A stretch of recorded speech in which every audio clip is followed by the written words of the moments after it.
Right now, your brain is running a highly complex operating No, system, that's exactly right. and it is governed by exactly 52 distinct variables. Which is such a specific number. It really is.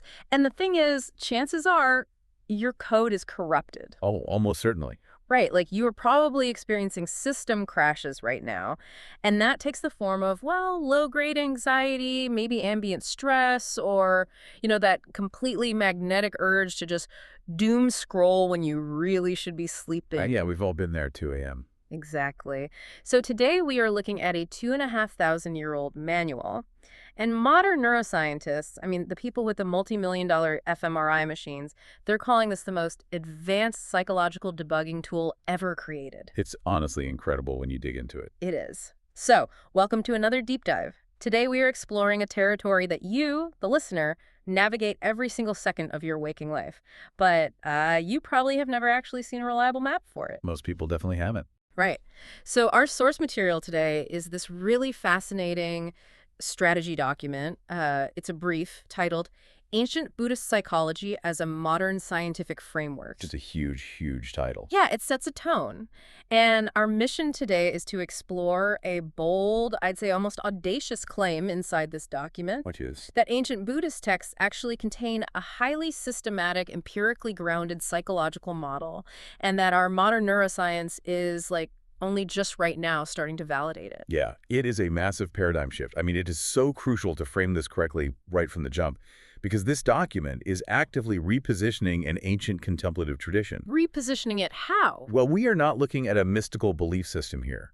We are looking at what the authors actually call an incredibly advanced psychological technology. A technology. Yes, it is a fundamentally different architecture for understanding what is actually happening inside your own head. Okay, let's unpack this, because I know exactly what you might be thinking right now.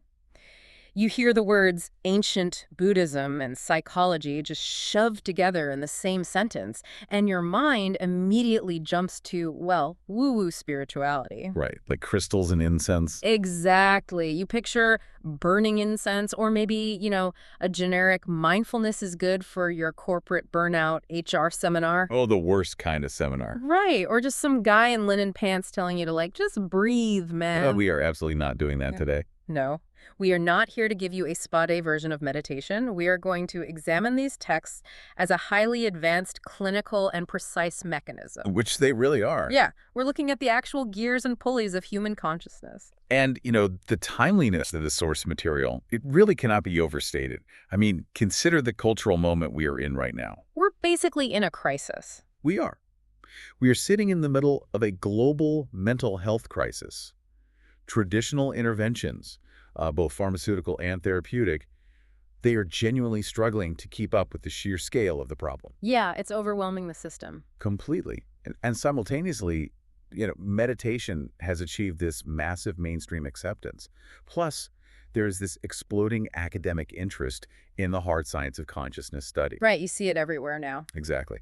And the document we're reviewing, they actually debate potential titles for this entire concept right in the text. Oh, really? Like marketing the concept? Yeah, because they know how provocative it is to the established scientific community.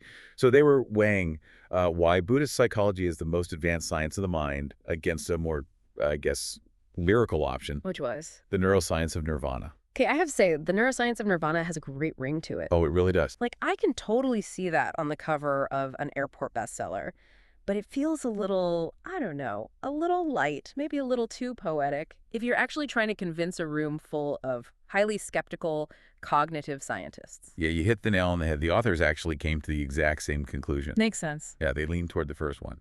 Why Buddhist psychology is the most advanced science of the mind. It's much more direct. Right. Why? Because it's deliberately provocative. It throws down a gauntlet, It sparks debate. It's making a real claim. Exactly. It clearly positions the thesis that this isn't just a metaphor for feeling better. It is hard science. Right. It appeals directly to science-minded audiences who are inherently, and let's be honest, often rightly, skeptical of anything carrying all that baggage of spirituality. Sure, because there's a lot of pseudoscience out there. Exactly. So this title, it demands that we look at the contemplative traditions, not as religion, but as the first true science of human observation. But, I mean, it is a massive claim to make. the most advanced science of the mind. So if we want to understand why this ancient framework claims to be so scientifically rigorous, we first have to, well, we have to look at how it maps out the mind itself. Right, the actual map. Because it absolutely does not view the mind as this floating, mystical, untouched soul entity thing. Not at all. It views it almost like a machine, like a highly complex engine with distinct, quantifiable parts. So we really have to dive into the anatomy of what the text calls the internal matrix. And to do that, the source directs us to a specific, historically very dense body of work known as the Abhidhamma. The Abhidhamma. Yes. Now, historically, the Abhidhamma has just been categorized alongside religious doctrine. It is literally the third basket of the ancient Buddhist texts. Right, like scripture. Exactly. But this document is radically repositioning it. It argues that the Abhidhamma should instead be viewed as phenomenological cartography. Okay, I want to pause right there. They said, Because phenomenological cartography is one of those phrases that sounds amazing in a university lecture hall. oh, for sure. But it can super easily lose us out here in the real world. Let's break that down for the listener. Good idea.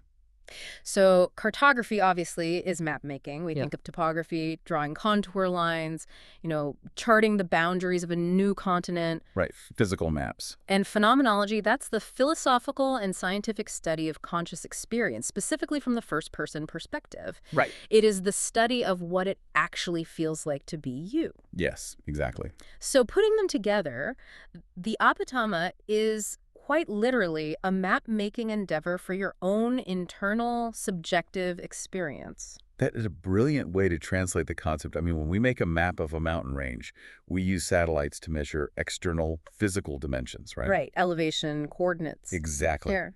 Well, the Abhidhamma is mapping the invisible internal dimensions, the dimensions of a single thought, a feeling, a brief moment of perception.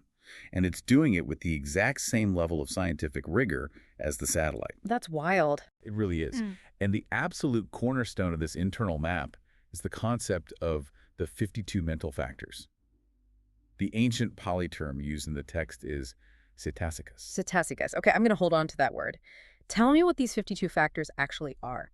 Because when I think of my mind, it doesn't feel like 52 distinct things. How does it feel? It just feels like one continuous kind of messy stream of, well, meanness. Just me being awake. Right, and that feeling of continuous meanness is exactly what this framework dismantles entirely. Oh, really? Yeah. These 52 cetasicas, they are not vague concepts or like personality types.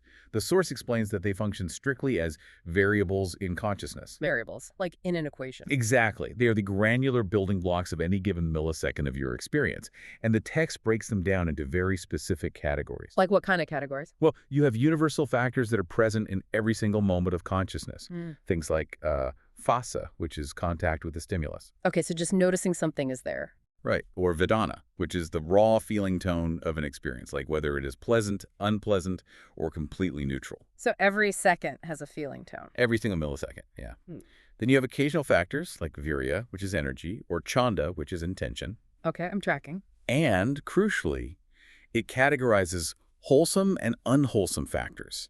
We are talking about highly specific, isolated variables for attention regulation, emotional valence, cognitive flexibility, doubt, one-pointedness of mind, all these distinct pieces. Okay, let me try to build an analogy here to see if I am really grasping the scale of this. Go for it. Because it sounds almost like computing. If we think of the mind as a laptop computer. Okay, good analogy. And consciousness is the software program that is currently running on the screen, right? Yeah. Then these 52 cetasicas are the individual lines of code. They are the underlying variables that determine exactly how the program executes in real time. That is a fantastic way to look at it. So when I feel a complex emotion, let's say jealousy, it is not just one big monolithic block of jealousy. No, not at all. It is actually a highly specific combination of these microvariables firing simultaneously, like the raw feeling tone, the contact with a specific memory, a sudden spike of aversion, a drop in cognitive flexibility. Yes, that is the exact mechanism the text describes. I mean, think about your laptop analogy. When you open a program on your computer, you just see a cohesive interface. Right, I just see the web browser or a video game. Exactly. You see Mario jumping on the screen. Right. You don't see the thousands of alphanumeric variables interacting in the background to render those graphics or load that text. No, I just experienced the seamless output. Exactly. Well, the Abhidhamma is essentially the source code for human consciousness. It is saying that what you perceive as your mind or your mood is actually an aggregate. An aggregate of the code. Yes, it is the rapid successive combination of these 52 specific variables snapping together and breaking apart millions of times a second. I mean, I love the elegance of that model. It's so clean. But I have to push back here Please do. because this raises a massive, massive historical red flag for me. Okay, what is it? If the human mind genuinely operates on this highly structured, variable-based system, Which they claim it does. right, if it is genuinely just 52 lines of identifiable code, how on earth did Western psychology completely miss this for centuries? Ah, that is the big question. Right, because you look at the history of psychology in the West and it's all like dream analysis with Freud, or it's measuring how fast a rat runs through a physical maze. The behaviorists. Exactly. Why are we only now in the 21st century looking at a 2,500-year-old Eastern text and going, oh wow, they actually figured out the underlying code? What's fascinating here is the fundamental divergence in how Western and Eastern traditions approach the study of the mind right from their very beginnings. They just started on totally different paths. Completely different. And the source document highlights this historical split beautifully. You see, Western psychology, especially as it matured into a science in the late 19th and early 20th centuries, it was desperate to be seen as a hard science. Like physics or chemistry. Exactly. Yeah. They wanted that respect. Yeah. And to get it, they embraced behaviorism. Think of B.F. Skinner in his boxes. The rats pressing the levers. Exactly. The prevailing theory back then was that internal subjective experience is just a black box. You can't measure a feeling with a ruler, right? So logically to them, you shouldn't even try to study it. You can only truly study what you can observe from the outside. So you literally just look at the output of the machine. Right. If someone is anxious, you don't look at the invisible code in their head. You measure their heart rate, you watch them pace back and forth in the room, you count how much they sweat. You observe the behavioral output. Exactly. Yeah. Western science absolutely demanded external, measurable phenomena. But Buddhist psychology, driven by the Abhidhamma, it took the exact opposite route. It went inside. It didn't care about the rat in the maze at all. From the very beginning, thousands of years ago, it targeted the root internal mechanisms. By meditating. Yes, these early practitioners were sitting in silent meditation for literally tens of thousands of hours, turning their attention entirely inward. Which is wild discipline. It's staggering. They were developing this hyper-focused concentration specifically to slow down the perception of their own thoughts. So they could actually see the code. Exactly, so they could watch the code execute in real time. So while Western psychology looked at the user interface, Buddhist psychology looked at the command line. That is such a great way to put it, the command line. And because Western science lacked the technological tools like fMRI machines to objectively measure that internal first-person subjective experience, it largely just dismissed the whole thing as philosophy or religion. Until basically right now. Literally until the last 2 decades. Wow. We were trying to understand a software glitch by just, staring really hard at the monitor. Taking notes on how the screen flickered. Right, while they had actually opened up the developer tools and were just reading the source code. Exactly. Which actually brings up a very practical issue. Okay. If I accept that the mind is a system of variables, this complex matrix of code, the obvious next step is to ask, what happens when those variables become corrupted? A system crash. Right. But code doesn't suffer, Wow. If a line of code on my laptop glitches, the computer doesn't feel despair. It doesn't cry, it just crashes. Right. But we feel it. We feel absolute agony.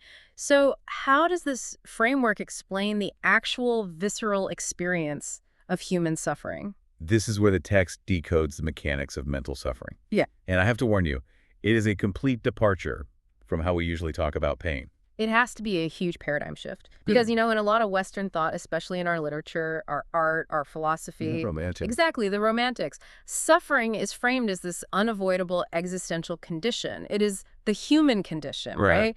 You are born, you endure tragedy, you suffer, and it is just the dark, beautiful poetry of life. Yeah, that's the narrative. But the source document makes it very, very clear that the Abhidhamma does not view suffering as poetry. Not at all. Not even a little bit. It treats suffering strictly as a system malfunction. A glitch. It ruthlessly strips away all the romanticism, all the narrative, all the tragedy from mental suffering, and it just looks at it purely mechanically. That's almost confronting. It is. In the context of those 52 mental variables, the text identifies specific, unwholesome factors. Bad code. Right. The primary ones discussed in the source are greed, aversion, and delusion. Okay, wait. Because in a Western religious context, those words just sound like moral failings. They sound like sins. Exactly. They sound like the 7 deadly sins. Right. But to understand this psychological framework, we have to strip away all the moralizing. We have to translate these ancient terms into modern systems language. Okay, let's do that translation right now. If greed isn't a sin, what actually is it in the system? Greed, or craving, as it's often translated, is corrupted data processing. It is a malfunction where the mind disproportionately clings to a positive stimulus. Say, a compliment from your boss, a piece of chocolate, a fleeting feeling of safety. Okay. The mind grabs it and aggressively demands that it remain permanent in a universe where literally everything is impermanent. So it's asking the system to do something impossible. Exactly. And aversion is the exact opposite malfunction. Brushing away. Right. The mind aggressively rejects a negative stimulus.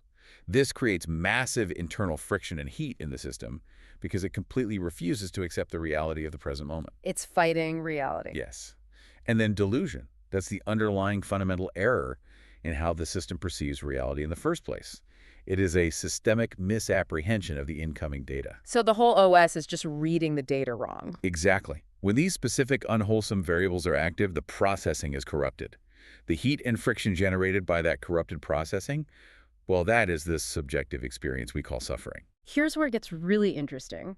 Because it is so easy to talk about this in the abstract, right? So, absolutely. But the source document directly applies this ancient mechanic, this corrupted data processing, to things that you and I do every single day. The everyday stuff. Yeah, we are not talking about monks contemplating eternity on a foggy mountain. We are talking about you, the listener, interacting with your smartphone. The ultimate test of the modern mind. Truly. The document uses the lens of craving and clinging to explain modern social media addiction. Let's take FOMO. The fear of missing out. Right. The source frames FOMO as a direct manifestation of what they call comparative craving. Okay, walk through the actual mechanics of that. What is happening in the code? Okay, so your mind is processing data from an external source. Let's say you are sitting alone in your apartment on a Friday night and you open Instagram. A dangerous move. Always. You see a photo of your friends at a dinner party that you weren't invited to. Ouch. Right. The exact moment you see that image, an unwholesome variable, craving, activates. The code glitches. Exactly, it glitches. The system demands that you should be experiencing that pleasure, that specific social connection. The massive discrepancy between your current reality, which is just sitting alone on the couch, and where the craving dictates you should be at the party, creates immediate, measurable internal friction. And that friction is suffering. Yes. That is the suffering. And, the document goes even further with this. It has an absolutely brilliant, completely counterintuitive insight regarding doom scrolling. Oh, I want to spend some real time on this because this part, it hit me hard. It's incredibly relatable. I want you, the listener, to picture the scenario. It is 2 a.m. We're back at 2 a.m. We are. The house is totally quiet. You are lying in bed. You are absolutely exhausted, but your eyes are wide open. It's just staring. Yeah. The only light in the room is the harsh blue glare of your phone illuminating your face. We've all been there. And you are scrolling through a newsfeed of absolute catastrophes. Geopolitical crises. Economic collapse, environmental disasters, just the worst possible things. Your heart rate is slightly elevated, your stomach feels tight, but your thumb just keeps swiping up. Swipe, read. Swipe, read. Exactly. And most of us tell ourselves a very specific story about why we do this. We rationalize it. We do. We assume doom scrolling is an information-seeking behavior. We tell ourselves, well, we are being responsible citizens. We need to stay informed. Right. That we are scanning the horizon for threats to keep ourselves and our families safe. But the source points out that, through the lens of Buddhist psychology, that entire narrative is a complete lie. A total lie. Doom scrolling isn't information seeking at all. It is actually aversion wearing a mask. Aversion wearing a mask. I mean, the first time I read that phrase, it literally stopped me in my tracks. It reframes everything. It does. How can consuming overwhelmingly negative information be a form of avoidance? That seems completely backwards. Well, remember the definition of the aversion variable we talked about earlier. It is the psychological action of pushing away, of avoiding discomfort. Okay, so when you are lying in bed at 2 a.m. doom scrolling, you are almost always trying to avoid something internal. Not the external news, but something inside. Exactly. Maybe it is a feeling of deep, unexplainable emptiness, or pervasive anxiety about your career, or maybe an unresolved argument with your partner, or honestly just the terrifying vulnerability of being alone with your own quiet thoughts in the dark. Which is scary for a lot of people. It is. The internal system is experiencing acute discomfort, so the aversion cetastica kicks into absolute overdrive. So it looks for an escape hatch. Exactly. To avoid processing that quiet, intimate, internal pain, the system compulsively seeks out loud external stimulation. Even if it's awful stimulation. Even if that stimulation is objectively negative and terrifying, like news of a war, the mind actually prefers the distraction of a loud external catastrophe to the quiet confrontation of its own internal suffering. Wow. The external horror essentially acts as an anesthetic against the internal void. That is so dark, but it makes so much sense. It is a brilliant, tragic example of corrupted data processing creating an endless feedback loop. You feel internal pain, you trigger aversion, you consume external horror to numb the pain. The horror generates more background anxiety, which creates more internal pain. Triggering more aversion. Exactly. It's a closed loop of suffering. And the modern neuroscience, I mean, it entirely backs this up. This is where the hard science completely validates the ancient map. It's where the two worlds collide. Exactly. The source connects this ancient concept of the craving and aversion loop directly to modern neurological findings. It talks about this process as a reinforcement learning loop, driven by something called prediction error. Yes, prediction error, which is a foundational concept in modern computational neuroscience. Can you explain how that works? Sure. Think of your brain essentially as a massive prediction machine. It is constantly, endlessly guessing what is going to happen next, basically to keep you alive and comfortable. So it's always one step ahead. Trying to be, yes. So when your brain predicts a reward, let's say, the tiny dopamine hit, it expects from checking a notification on your phone. Like seeing someone liked your photo. Right. If it doesn't get it, or if it does get it, but the satisfaction is hollow and it fades instantly, that creates a neurological discrepancy. Because reality didn't match the prediction. Exactly. And that discrepancy is literally what they call a prediction error. Okay, it is like pulling the lever on a slot machine, right? You pull it expecting a jackpot and you get absolutely nothing. The brain registers the failure. Right. But here is the kicker. That error signal doesn't tell the brain to just give up. In a corrupted state, it actually drives the system to seek the reward again, but harder. It wants to fix the error. Yes. It creates a compulsive urge to pull the lever again. That is a reinforcement learning loop. And the Buddhists knew this. The ancient Buddhist texts described this exact identical loop thousands of years ago.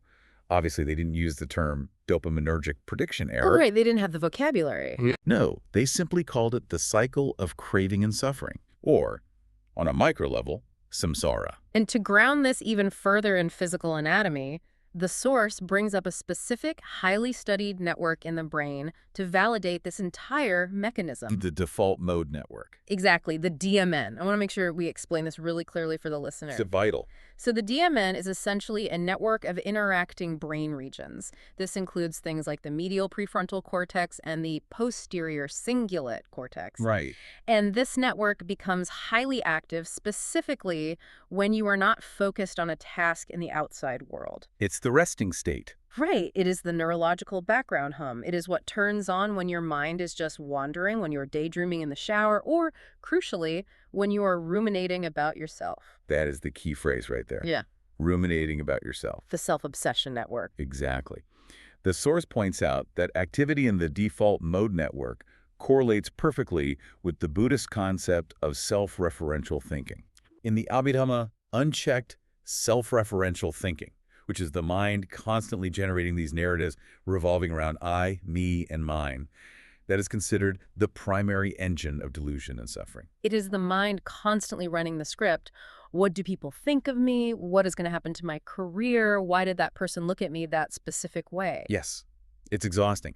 And what modern fMRI imaging has revealed in just the last 20 years is that an overactive, hyperconnected default mode network is heavily implicated in clinical depression, anxiety disorders, and addiction. It's the physical signature of it. Exactly. When the DMN won't shut down, you are essentially trapped in a prison of self-referential rumination. So according to this framework, depression and anxiety aren't just these mysterious illnesses that float out of the ether and strike people randomly. No, not at all. They are the highly predictable structural outcomes that occur when these specific unwholesome variables, craving, aversion, delusion, dominate our mental processing. They just keep the DMN constantly flooded with energy. That's exactly it. The machine is overheating. It is absolutely stunning when you look at it laid out like this. I mean, we have taken these ancient philosophical sounding words like greed and aversion and mapped them precisely onto reinforcement learning loops, prediction errors, and default mode network hyperactivity.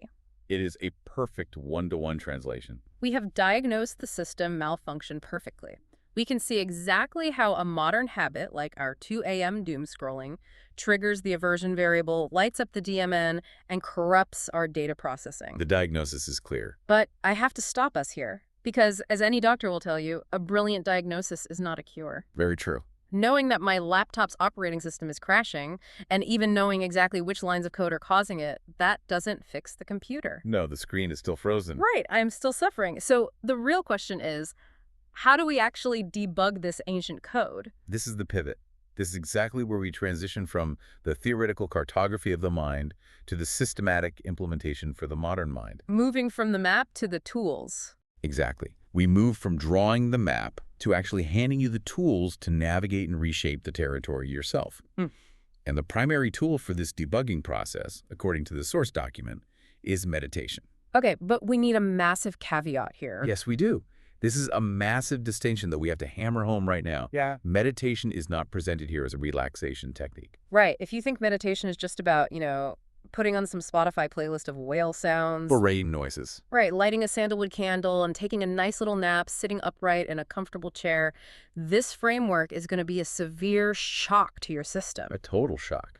The source explicitly defines meditation as a rigorous, systematic mental training regimen. It is a gymnasium for the 52 variables of consciousness. And the logic behind that is airtight. I mean, if suffering is a system malfunction caused by the activation of unwholesome factors, right, then the cure is not to just zone out and relax.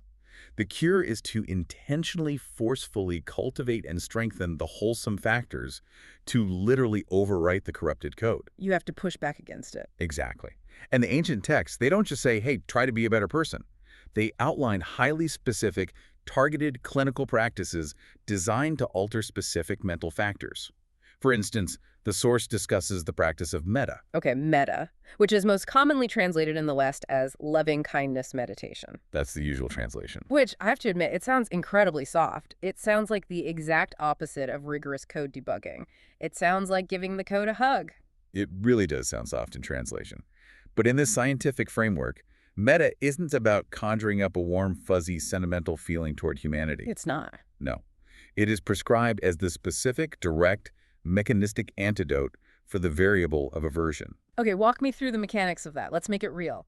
Let's say I am sitting in traffic, someone absolutely cuts me off, and my chest tightens. The aversion variable just activated. I am angry. How is metta a patch for that? Okay, so if your mind is running the corrupted code of aversion, which manifests as pushing away anger, bitterness, or ill will, the system is generating heat. Lots of heat. Right. So you apply the specific protocol of metta to neutralize it. It is literally counter-programming. Yeah. You actively and forcefully generate the wholesome variable of non-ill will. Forcefully generate. Yes. You repeat specific phrases or generate specific intentions of safety and ease, first for yourself, then for someone you love, then for someone neutral, and eventually, yes, for the person who cut you off in traffic. That sounds incredibly difficult. It is, but you aren't doing it to be a saint.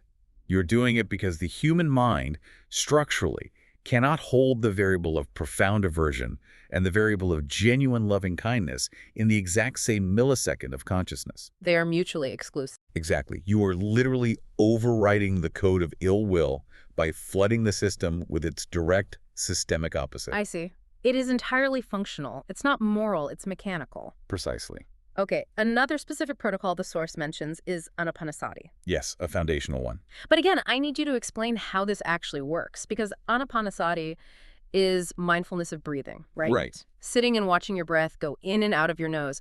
How does paying attention to air entering my nostrils fix a corrupted operating system? Let's say I am not angry, but I am just completely scattered. Like I have 50 tabs open in my brain and I can't focus on my work. Yeah. Is watching my breath a cure for that? Yes, absolutely, because anapanasati is the specific protocol designed for attention regulation. Correct. When you have 50 tabs open in your brain, the sitaska, or mental factor of concentration, is incredibly weak, and the factor of restlessness is totally dominant. That's a good way to describe it. So when you sit down to practice mindfulness of breathing, you aren't doing it to relax. You are doing a hyper-repetitive workout. You place your attention on the physical sensation of the breath. 2 seconds later, the mind wanders to your grocery list. Always. You notice the wandering, you forcefully disengage from the thought, and you haul the attention back to the breath. It is the cognitive equivalent of a bicep curl. That is exactly what it is. Every single time you lose focus, notice it and bring it back. That is one repetition. One rep. Right. You are training the variable of concentration. You are literally utilizing Hebb's axiom from neuroscience. Neurons that fire together, wire together. By repeatedly forcing the mind to return to a single point of focus, you are physically strengthening the neural pathways in the prefrontal cortex associated with cognitive control, executive function, and focus. You are upgrading the biological hardware by running a rigorous software diagnostic over and over and over. Neurons that fire together, wire together. I want to linger on that for a second because this is where we have hard proof. We know this actually upgrades the hardware because of the measurable biological outcomes the source highlights. The hard data. Exactly. The ancient practitioners sitting under trees in India 2 millennia ago mapped this out using only their subjective attention. But today, modern researchers are finding hard, quantifiable, objective results from these exact training regimens. They're proving it in labs. Right. The document explicitly names some of the leading neuroscientists operating in this field right now. People like Richard Davidson, Antoine Lutz, Yuan Tang, and Judson Brewer. Heavy hitters. Yeah. These researchers are not taking things on faith. They have put long-term practitioners and complete novices into fMRI machines. They've hooked them up to biometric sensors. They've drawn their blood. And what are they finding? Let's talk about the specific metrics. The biological changes are undeniable, and they're profound. The source lists several key metrics. First, HRV improvement. HRV stands for heart rate variability. It measures the variation in time between each heartbeat. Now, counterintuitively, you actually want high variability. Why is that? It means your autonomic nervous system is flexible. It can ramp up for a threat, like a tiger jumping out, and then immediately calm down back to baseline when the threat passes. It's elastic. Exactly. Low HRV means you are stuck in a chronic, rigid state of fight or flight. These specific mental training regimens directly and significantly improve HRV. They increase the elasticity of the nervous system. That's huge. What else? Second, reduce cortisol levels. Cortisol is the primary stress hormone in the human body. When you are caught in that craving or aversion loop we talked about, when your system is malfunctioning, your adrenal glands just pump out cortisol. It is the physical, chemical biomarker of the suffering malfunction. Perfectly said. Long-term adherence to these meditative protocols demonstrably lowers your baseline cortisol levels. You are literally changing the chemical soup your brain swims in every day. And third, and this is perhaps the most incredible finding, increased gray matter density in the brain. Okay, I have to stop you there. Because strengthening neural pathways or building brain tissue usually sounds like a great motivational metaphor. A self-help trope. Right. But we have to be absolutely clear here. Are we talking metaphorically, or is this source claiming that sitting on a cushion and watching your breath actually alters the physical, biological tissue of your brain? We are not speaking metaphorically at all. It is literal physical alteration. Unbelievable. It is neuroplasticity in action, directed intentionally by these ancient protocols. Through fMRI scans, researchers like Richard Davidson have shown that just 8 weeks of consistent mindfulness practice leads to increased gray matter density in the hippocampus. Which does what? It governs learning and memory, and they see increases in structures associated with self-awareness and compassion. Simultaneously, they see a measurable decrease in gray matter density in the amygdala. Which is the fear center, right? Exactly. The brain's fear and stress center shrinks. The actual mass of the brain changes based solely on how you direct your internal attention. That is staggering. You are sculpting your own brain tissue with your attention. And the source specifically mentions Judson Brewer's work regarding the default mode network we talked about earlier. How does his research tie the behavioral loop to the brain scans? Judson Brewer is a psychiatrist and neuroscientist who has done incredible, groundbreaking work on addiction, specifically with smoking and overeating. Oh, okay. He put subjects in fMRI machines to track their default mode network in real time. He essentially taught them a Buddhist mindfulness protocol. Like what? When a smoker felt a craving, instead of fighting it or giving into it, they were instructed to simply bring granular, non-judgmental awareness to the physical sensations of the craving, to observe the cetasikas of tightness, heat, and the physical urge without adding any narrative to it. So just watching the code execute without actually clicking the program. Exactly, just pure observation. And what the fMRI scan showed was that the exact moment the subject applied this specific non-reactive awareness to the craving, the posterior cingulate cortex, which is a major node of the default mode network, it just deactivated. It just turned off. It went completely quiet. By bringing mindful awareness to the craving, they were literally physically breaking the reinforcement learning loop at a neurological level. The prediction error was completely short-circuited by awareness. So what does this all mean? Let's consolidate this for you, the listener. What we are talking about here is a massive paradigm shift in how you relate to your own existence. It changes everything. As the text points out, we aren't talking about downloading a generic mindfulness app to help you fall asleep faster. We are talking about gaining administrator access to your brain. Root access. Exactly. It is about building a personal mental operating system with clear, measurable metrics. You have the underlying code, the 52 variables. You have the diagnostic tools to see in real time when the code is corrupted by craving or aversion.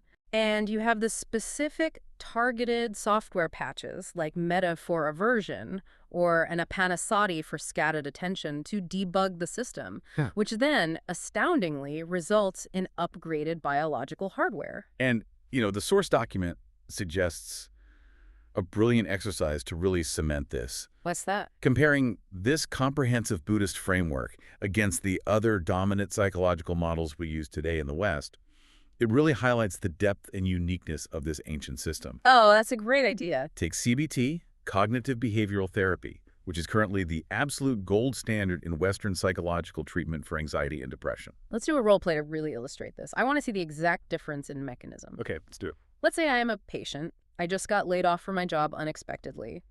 I am spiraling. I am sitting on my couch staring at the wall, and my brain is just screaming the thought, I am a complete failure and my life is over. How does CBT approach this versus the Buddhist framework? Okay, so CBT is incredibly effective, but it operates slightly downstream from the Buddhist framework. In a CBT session, the therapist would ask you to look at that specific thought. I am a complete failure. Okay. They would ask you to rationally challenge it. They would look for cognitive distortions. They might say, where is the actual evidence that you are a complete failure? Haven't you had successful jobs in the past? Isn't getting laid off a macroeconomic issue, not a personal one? So you are engaging with the content of the thought. Exactly. It is a very verbal, analytical, narrative-driven process. Okay, so I am arguing with the thought to disempower it logically. How does the Buddhist psychological model, the Abhidhamma, approach that exact same moment on the couch? The Buddhist model goes upstream, beneath the thought itself. It doesn't actually care about the narrative, I am a failure. It doesn't. No. It views that sentence as the end-stage exhaust of a corrupted process. Instead of arguing with the thought, the framework trains you to drop the narrative entirely and observe the underlying variables that generated the thought in the first place. How do I do that? You would sit on the couch and direct your attention to the raw, physical cetasika of dread in your chest. You would notice the flutter in your stomach, the tightening of your jaw, the rapid flickering of the mental factor of doubt.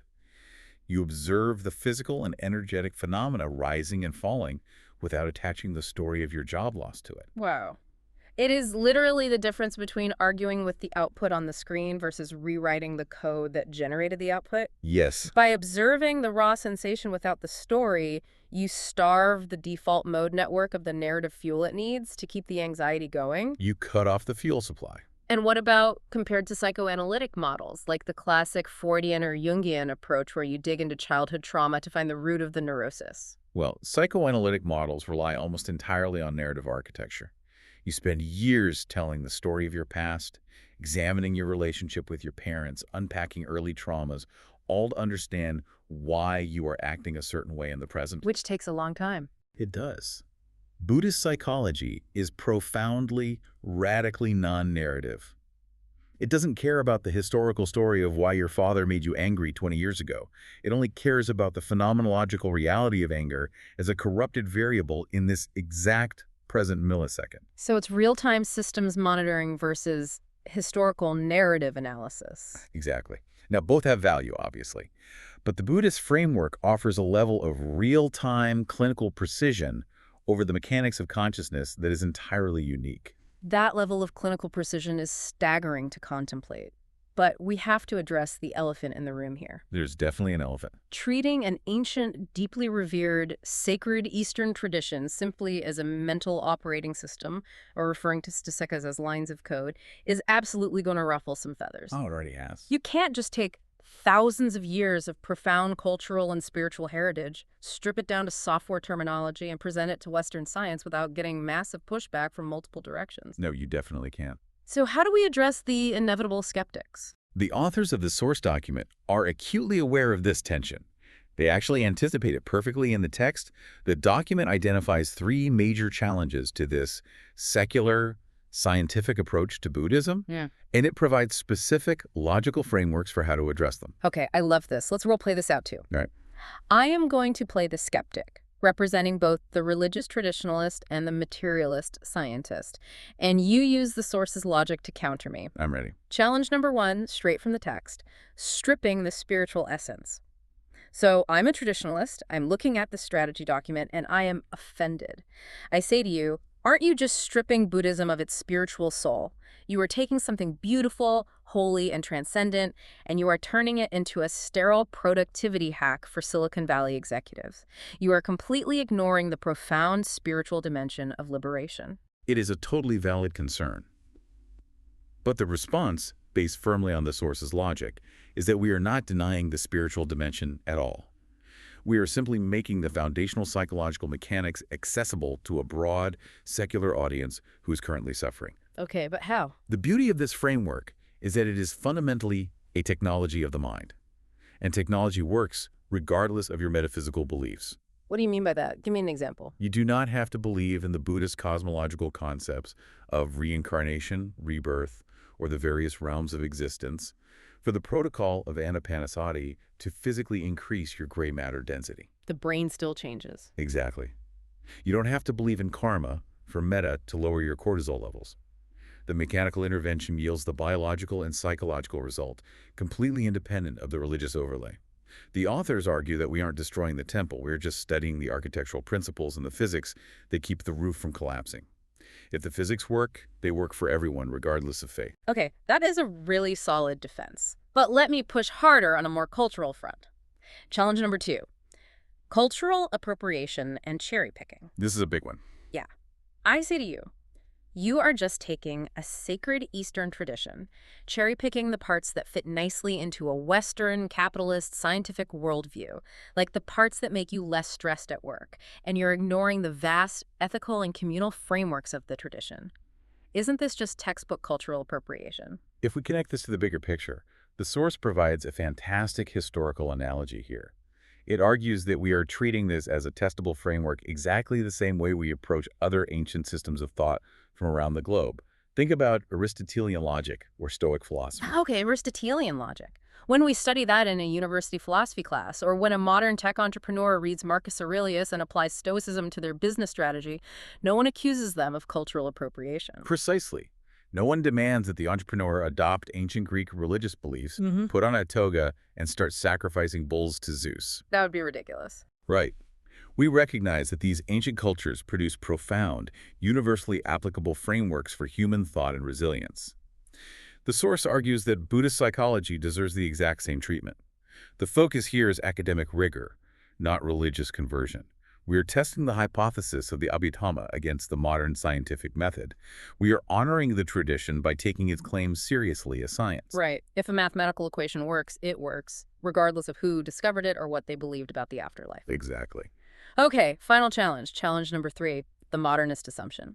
I am taking off the traditionalist hat and I am putting on the lab coat. I am the ultimate materialist skeptic now. Bring it on. I say, come on.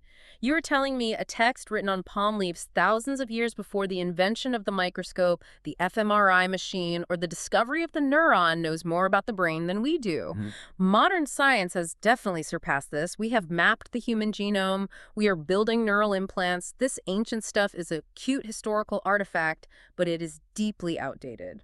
This is perhaps the most brilliant, incisive counterargument in the entire document. The source's response to the materialist skeptic is simple, and it is honestly devastating. What is it? If modern science had truly surpassed this ancient framework in understanding the mind and resolving human suffering, we would not be in the middle of an escalating, catastrophic, global mental health crisis. Wow, that hits hard. Because you literally can't argue with the data on the crisis. You can't. We have all the technology. We have highly advanced pharmaceuticals, SSRIs, beta blockers. We have massive data sets. We have external metrics for everything. And yet globally, rates of clinical depression, anxiety, suicide, and despair are absolutely skyrocketing. It's a paradox. It is. The source forcefully argues that modern neuroscience is currently busy confirming the insights of Buddhist psychology regarding the mechanics of suffering. It is validating the existence of the default mode network. It is validating the mechanics of neuroplasticity. It is validating the prediction error loop of craving. But it has not exceeded those insights in terms of offering a systematic cure. So we have the tools to look at it, but not fix it. Exactly. Modern science has built vastly better machines to look at the brain, but it hasn't built a better framework for experiencing the mind. That realization that an ancient text might still hold the edge over our absolute most cutting-edge science when it comes to the subjective, day-to-day experience of being alive, it forces us to entirely rethink how we value knowledge. We have this deep-seated, often totally unconscious bias that newer is intrinsically always better. That is the textbook definition of the modernist assumption. Exactly, the modernist assumption. We assume that if a concept was invented yesterday in a laboratory in Silicon Valley, it must be inherently superior to something discovered by a human being sitting quietly under a tree in India 2.5 millennia ago. Which is incredibly arrogant when you think about it. It really is. But this deep dive entirely upends that assumption. It forces us to respect the technology of introspection. So let's summarize the journey we've been on today, because we have covered some massive, ground-shifting paradigms. We started by completely reimagining the Abhidhamma, stepping away from its history as a dusty religious book and viewing it as a robust, incredibly granular scientific framework. We explored the concept of phenomenological cartography, mapping the internal world with the precision of a satellite map. We zoomed in on the 52 variables of consciousness, the cytosikas, showing how the mind is essentially running highly complex, interdependent code. We redefined the very nature of mental suffering. We established that it isn't a tragic, poetic destiny. It is a mechanical system malfunction caused by the activation of specific unwholesome variables like craving, aversion, and delusion. We then translated those ancient malfunctions into the vocabulary of modern neuroscience. Corrupted data processing, dopaminergic reinforcement learning loops, and chronic hyperactivity in the default mode network. We grounded this in reality by showing how everyday actions, like lying in bed at 2 a.m. doom scrolling, are actually the aversion variable masking itself as information seeking to avoid internal pain. And most importantly, we looked at the cure. We reframed meditation, stripping away the spa day aesthetics and presenting it as a rigorous, targeted mental training regimen. We looked at protocols like Meta and Anapanasardi acting as highly specific software patches designed to debug the system, and we proved it works by pointing to the measurable biological KPIs: lowered baseline cortisol, improved heart rate variability, and the literal physical thickening of gray matter density in the brain. The core tension, and really the key takeaway from the source document's conclusion, is challenging that assumption that newer equals better. As we navigate this complex information, our role is to act as translators. We are showing how this profoundly sophisticated ancient psychological technology is completely capable of running perfectly on modern biological hardware. The ancient code hasn't changed because the human condition at its core mechanical phenomenological level hasn't changed. The variables are exactly the same today as they were 2,500 years ago. It is incredible. And I want to leave you, the listener, with a final provocative thought to ponder today, extrapolating directly from the premise of our source material. The source notes that this incredibly sophisticated model of the mind, this astonishingly granular map of the 52 variables of consciousness, was fully documented long before the scientific method even existed. Long before. It was mapped without supercomputers. It was mapped without fMRI brain scans. It was mapped without any external measuring devices at all. If ancient practitioners could map the exact subtle mechanics of human consciousness, identify prediction errors, and implicitly diagnose the functions of the default mode network entirely through rigorous, sustained first-person internal observation, what other profound truths about the human mind, what other hidden capabilities, dimensions, or realities are we currently completely missing simply because we're relying too heavily on external machines to tell us who we are, instead of looking inward? It raises a very humbling question for modern science. Whether our incredible modern tools, as amazing and revealing as they are, might actually be blinding us to the deepest, most subtle layers of our own internal matrix. If the topographical map is only ever drawn by a satellite in orbit, you never actually learn how to read the terrain with your own two eyes. Thank you so much for joining us on this deep dive. As you go about your day today, as you sit in traffic or check your phone, see if you can catch a glimpse of your own code running. Observe your mental operating system in action. Notice the flash of craving. Notice the tightening of aversion. And remember, you have the administrator access to rewrite the program. Until next time.